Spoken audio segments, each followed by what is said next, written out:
Hi, everyone, and welcome to another exciting edition of Top 5 of the Week, where we introduce you to very interesting publications from the global development space.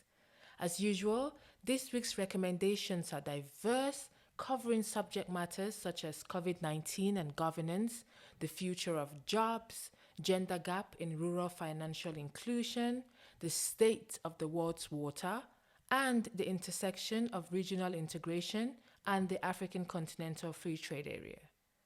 Let's dive in. Published in December, our first recommendation from the African Center for Economic Transformation, ACET, explores policy and governance responses in Africa to COVID-19.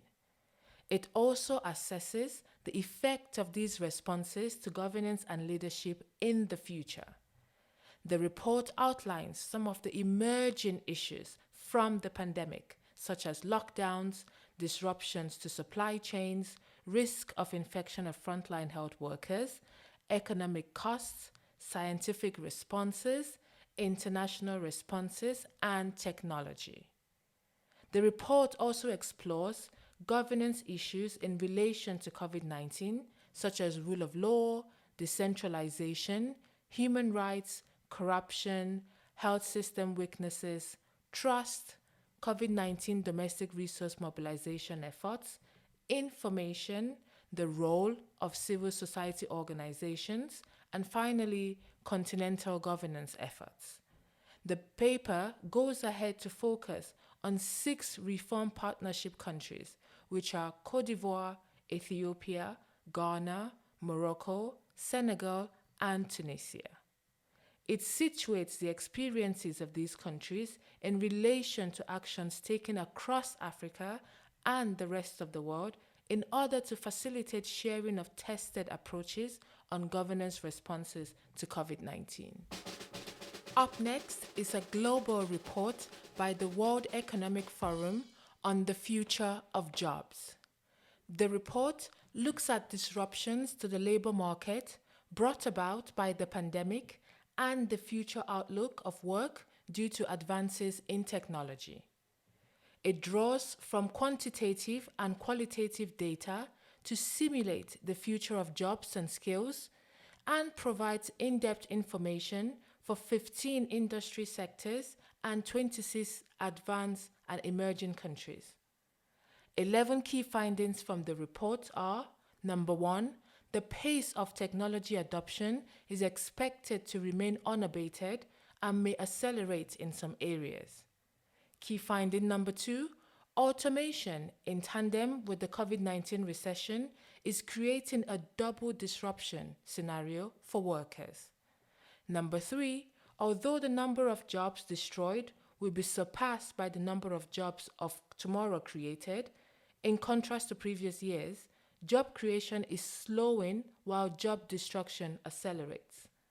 Number 4, skills gaps continue to be high as in-demand skills across jobs change in the next 5 years. Number 5, the future of work has already arrived for a large majority of the online white-collar workforce. Number 6, in the absence of proactive efforts, inequality is likely to be exacerbated by the dual impact of technology and the pandemic recession. Number 7, online learning and training is on the rise, but looks different for those in employment and those who are unemployed. Number 8, the window of opportunity to reskill and upskill workers has become shorter in the newly constrained labor market. Number 9, despite the current economic downturn, the large majority of employers recognize the value of human capital investment. Number 10, companies need to invest in better metrics of human and social capital through adoption of environmental, social, and governance metrics and matched with renewed measures of human capital accounting. And finally, the 11th key finding is that the public sector needs to provide stronger support for reskilling and upskilling for at-risk or displaced workers.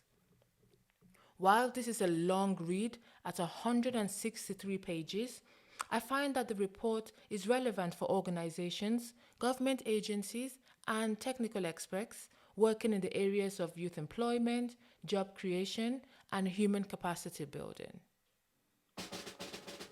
For our third recommendation, we bring you a report that is exploring the relationship between water and climate change. In 14 chapters and 235 pages, the 2020 World Water Development Report looks at the intersection of water and climate change vis-à-vis other key development issues such as sustainable development, international policy frameworks, water availability, infrastructure and ecosystem, water-related extremes and risk management, human health impacts, agriculture and food security, energy and industry, human settlement, the nexus of water, climate, energy, food, and environment, regional perspectives, water governance for resilience, climate financing, technological innovation, and citizen knowledge. The last chapter submits an urgent call to action from adaptation to mitigation and the urgency to foster an enabling environment for change. Moving away from the world of water, our next recommendation makes the argument that the gender gap in financial inclusion is one of the main barriers not only to women's empowerment in rural contexts, but from a macro level perspective to regional economic growth and sustainable development. Produced by the Food and Agricultural Organization FAO, the report uses studies in Mozambique and Tanzania to argue that addressing the gender financing gap have both micro and macro benefits, but are constrained by sociocultural norms, prejudice among financial institutions, lack of specific expertise in rural and agricultural financing, legal barriers, and gender gap in education. In conclusion, the report makes recommendations for specific stakeholders, including policymakers and formal financial providers. To close out our list of recommended publications this week is the 9th edition of the Assessing Regional Integration in Africa report. Published in 2019 in anticipation of the Phase 2 negotiations on the African Continental Free Trade Agreement, the report provides in-depth analysis on the subjects of investment, competition policy, and intellectual property rights. 2 years later, even as the AfCFTA has been launched and in full swing, the recommendations in this report are still relevant as countries grapple with the implementation challenges and issues of the AfCFTA. And that brings us to the end of our list of recommended publications for you this week.